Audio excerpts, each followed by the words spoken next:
Lindo dia, meus amores. Espero que vocês estejam muitíssimo bem. Vamos a mais uma reflexão. Hoje eu quero falar sobre um tema que muitas pessoas evitam de falar, mas que faz parte, sim, de conteúdos que nós devemos olhar para ter mais leveza, para que a gente se abra para o próximo passo, que na verdade é o que as pessoas acreditam que é o primeiro passo, mas não. Primeiro nós temos que alinhar, limpar, organizar, para depois aí sim chegar no próximo passo, que já vou dando um spoiler, que é manifestar, atrair, materializar aquilo que nós escolhemos. Então hoje eu quero falar sobre vícios e compulsões. Eles podem nos prejudicar de várias formas. Por quê? Atrapalha a nossa saúde física, mental, atrapalha os relacionamentos, interfere no nosso desempenho no trabalho, até mesmo nos estudos, e nos faz perder controle sobre as nossas ações. Acaba trazendo também consequências mais graves, como problemas de saúde, dívidas, muitas vezes, e isolamento social. Então, todos esses comportamentos, eles acabam também consumindo muito tempo e energia. Então, a gente acaba sendo drenado quando nós temos esse lugar de vícios e compulsões. E isso acaba nos impedindo, nos limitando de focar no que é importante. E nós somos muito influenciados com vícios e compulsões através de padrões familiares. Então, muitas vezes nós somos modelados, os nossos comportamentos são moldados, vamos dizer assim. Então as crianças acabam imitando, né, o que os adultos fazem, o que os pais fazem. E aí elas vão crescendo, se adequando no ambiente. Então se alguém da família tem algum vício ou alguma compulsão, é muito provável que a gente ache esse comportamento normal e até acaba desejando isso. Eu vou dar um exemplo meu muito particular, que meus pais fumavam, meu pai e minha mãe, e eu achava aquilo lindo, porque todo mundo fumava e naquela época os amigos deles fumavam, e chegou um momento que eu comecei a fumar escondido. E aí um dia minha mãe, claro, não como eles fumavam, e um dia minha mãe abriu meu guarda-roupa e ela viu um cigarro fumado. E ela falou pro meu pai, mas claro que eu tenho pais diferentes de muitos outros pais, né? Vou achar um pouquinho aqui. E o meu pai, quando ficou sabendo, ele conversou comigo e falou assim, bom, se você quer fumar, então você vai sustentar o seu vício. Pode trabalhar agora. E naquela época, tudo que eu queria na vida era poder trabalhar. Meu pai não deixava. E aquilo para mim foi um presente, né? Poder trabalhar. Mas qual foi a reação do meu pai e da minha mãe? Quando eles viram isso, eles pararam de fumar na hora. Depois disso, eles nunca mais fumaram. Fumaram assim, cortaram o cigarro da casa. Cortaram a influência na casa. E não demorou muito, logo eu parei também. Então olha como isso é o que vai nos modelando, assim, nos moldando. Acho que a palavra melhor é moldando. E outra coisa, né, assim, muitas vezes o ambiente familiar, ele cria, assim, situações emocionais. Então, assim, tem ambientes que é muito estressante, que é muito carente de apoio emocional. Então, quando tem essa deficiência, acaba aumentando a chance de alguém recorrer a um vício como uma forma de lidar com as emoções difíceis, né? Ou até mesmo um escape da realidade. Tem um outro ponto também que eu percebo, é que a família, por exemplo, se os pais ou alguém da família acabam usando substâncias que envolvem comportamentos de compulsão, como uma forma de aliviar estresse ou alguns problemas da vida, acaba que os jovens acabam fazendo a mesma coisa, vendo aquilo como uma forma de lidar com os problemas. Então, por exemplo, muito comum, quando o pai chega muito estressado do trabalho, trabalhou até tarde, aí ele chega e ele vai beber alguma coisa para aliviar esse estresse. E aí acaba meio que dando um exemplo de que quando tudo está muito estressante, eu devo fazer isso para conseguir lidar com esses problemas.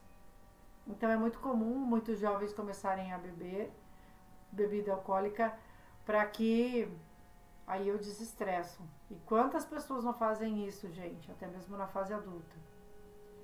E tem também a questão genética, né? Então, muitas vezes se tem histórico familiar de dependência, principalmente química, ou de compulsão. Não sei se vocês já viram, tinha uma série, não sei se ainda existe, que chamava, acho que Quilos Mortais. E mostrava que aquelas pessoas num ponto de obesidade extrema, que nem se levantavam da cama, já tinha o pai assim, era o pai, o filho, o avô, e aí aquilo ia se repetindo. Por quê?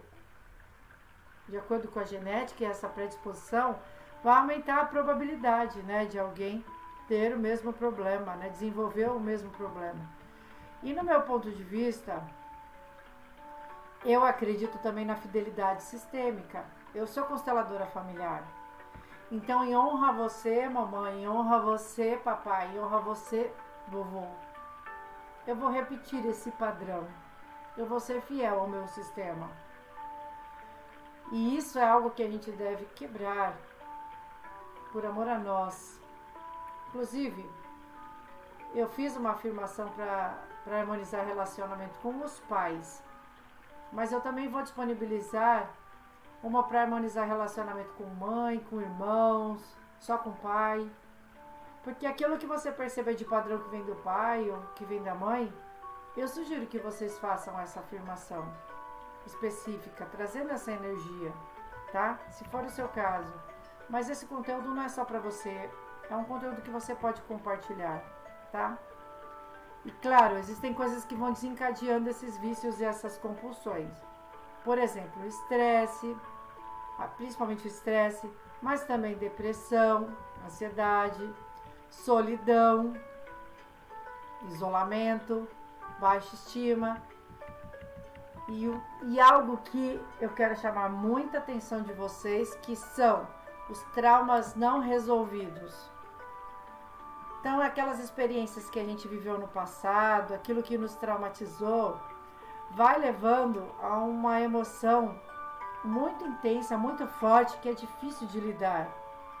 Então, muitas pessoas acabam recorrendo a vícios como uma forma de lidar com esse trauma, com essa experiência que não foi resolvida.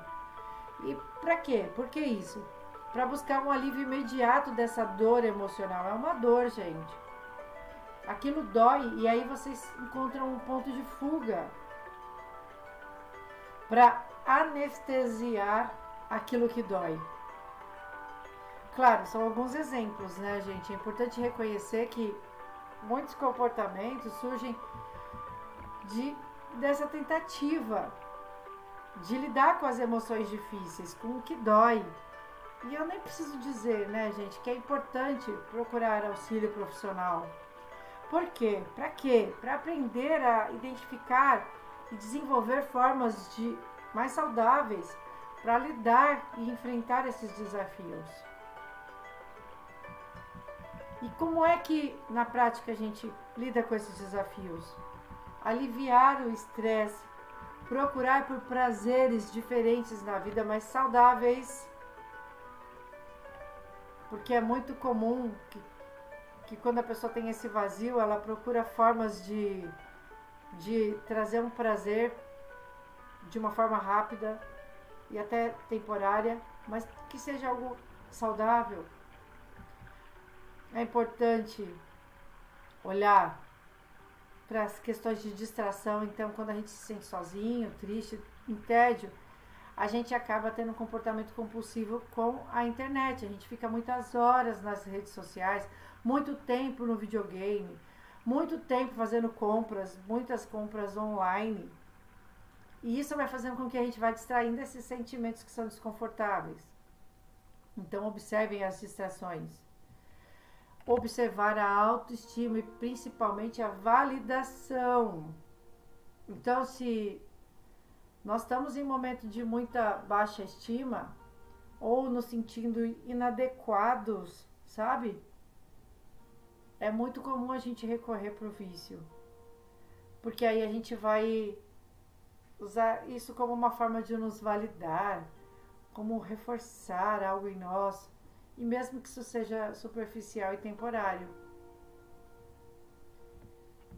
É importante dizer que nós temos que reconhecer essas soluções, sabe? E principalmente as soluções que são nocivas, porque são elas que nos levam para esse lugar de compulsão, para esse lugar de vício. E eu quero trazer aqui alguns exemplos de vícios e de compulsões. Então nós temos tabagismo, que é o hábito de fumar, o alcoolismo, que é o fato de beber álcool em excesso, as drogas ilícitas, existem várias. E mesmo que seja, por exemplo, alguma droga, não, mas é só uma maconha, né? Tem muita gente hoje em dia falando disso. Mas tudo pode se tornar um vício muito grande e grave e pode trazer consequências devastadoras e que vão atrapalhar a saúde e a vida pessoal. Jogos patológicos. O que são esses jogos patológicos?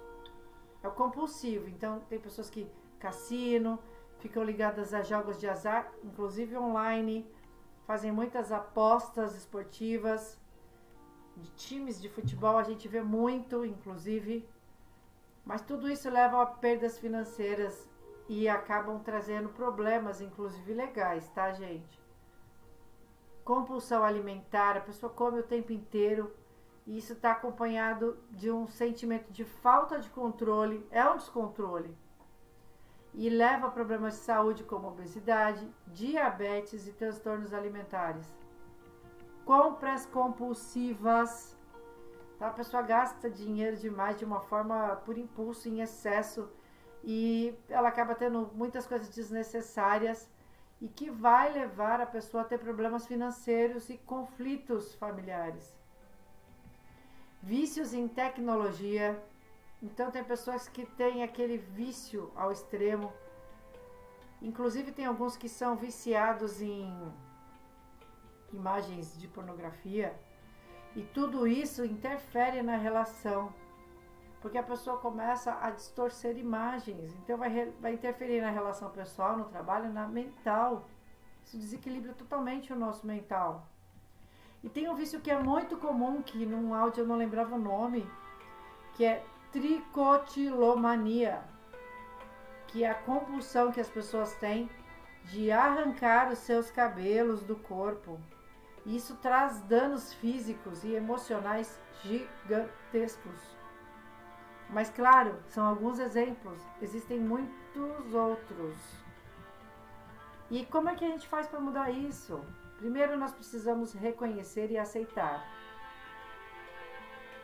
Segundo, nós precisamos buscar ajuda profissional, porque se sozinho nós conseguíssemos mudar isso, nós já teríamos mudado. Então é baixar as barreiras, que eu chamo, baixar a guarda e reconhecer se eu não estou conseguindo mudar isso sozinho. Opa, peraí, será que não é o momento de eu procurar uma ajuda profissional? Principalmente identificar gatilhos. O que é que desencadeia esses comportamentos viciantes e compulsivos? Começa a identificar. Isso pode incluir situações estressantes, emoções à flor da pele, até mesmo ambientes e pessoas, tá? É importante também desenvolver estratégias para enfrentar isso de uma forma saudável. Eu acabo comendo, então como seria eu comer uma coisa saudável? Entende? Identificar. Mas claro, gente, nessas estratégias também existem abertura para incluir exercícios de relaxamento, a meditação. Por que a Adri sempre oferece meditação, meu Deus do céu? Porque meditação é incrível e faça do seu jeito. Não se prenda, tem que ser perfeito, tem que ser isso e aquilo. Não, gente. Simplesmente se permita meditar, não importa como. A atividade física também é excelente. Ter um hobby saudável. Fazer atividades que te tragam satisfação, mas sem ser nociva. Também é importante criar um plano de recuperação, sabe? Desenvolver estratégias, metas realistas, sabe? Nos meus atendimentos, o que eu mais faço é traçar um plano de organização, de estratégia, para a pessoa mudar comportamentos e hábitos, porque é muito comum e a pessoa não consegue fazer isso sozinha. Então, eu digo que na maioria das vezes eu estou ali organizando a vida da pessoa para ela treinar, tentar novos hábitos, e aquilo que ela conseguir fazer que for satisfatório é o que ela vai validar. Mas também, gente, procure apoio social, podem ser amigos, familiares, grupos de apoio. Como é importante a gente estar, por exemplo, nesses grupos, nessas jornadas, porque são pessoas ali com o mesmo objetivo. E eu só não abro o grupo porque se tem muita conversa, aqueles que querem estar no grupo sem conversa acabam dispersando, então eu não abro por isso. Mas o YouTube está aí, justamente para vocês conversarem. Eu tenho meditações que tem várias pessoas falando. É importantíssimo a gente praticar autocompaixão e perdão, nos perdoar, tudo bem, sabe? Tudo bem se eu estou num lugar como esse. Mas como eu mudo isso? Eu estou disposta a mudar. E é importante também ter comprometimento com essa mudança. Então é estar aberto a aprender, a crescer, a se desenvolver e a se tornar uma versão mais saudável e mais feliz de você mesmo. Então mudar vícios e compulsões pode até levar um certo tempo e esforço, mas com o apoio certo, com uma estratégia certa, com algo consistência, você pode sim alcançar uma vida mais saudável, mais equilibrada e, como diz o meu filho, satisfatória. Bom, o áudio acabou ficando um pouquinho mais longo porque eu acredito que é importante eu trazer bastante clareza sobre o tema. Mas se de repente você ainda ficou em dúvida, por favor, me mande mensagens. Bom, é isso. Com amor, Dri Sogabi.